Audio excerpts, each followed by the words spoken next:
when he was young, he looked up to people like the Taxman and Duffy, and he was telling me all these stories. Good pals of mine, the two of them. So you grew up with them, did you then? Yes, I did, yeah.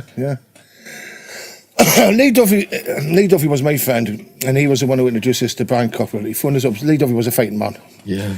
And he phoned us up and he said, Stephen, I've just had the hardest fight in my life for the strongest man I've ever come across.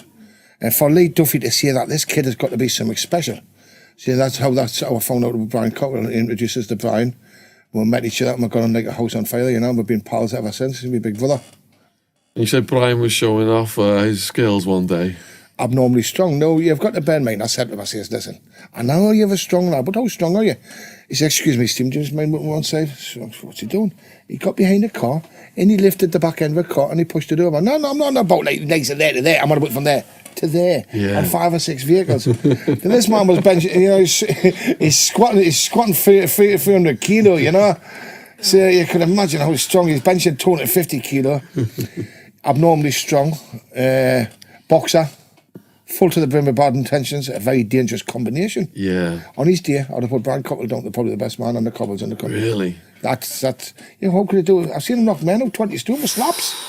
Slaps. Breaking jaws with slaps. Yeah. Too strong one. That's what you were saying, wasn't it? He was one of the hardest guys in the whole country at that time. He could pick a 20 stone man above his head with not a problem, just pick him straight up, you know. He was going to go in for the strongest man Britain competition, you know. Yeah. But he went down the wrong path. But he's my pal, Brian. I've got a lot of time for him and a lot of respect for him. Yeah, he's a great guy. He was in here. We watched his documentary as well, McIntyre's Underworld. Yeah. Have you seen that one? Taxman, it was a while ago, that one, was it? Yeah. You can see him on there. You can see what he is, you know. Yeah, he's bouncing around in that, isn't he? In prison down there, no one had a bad word to say about him. Especially to his face.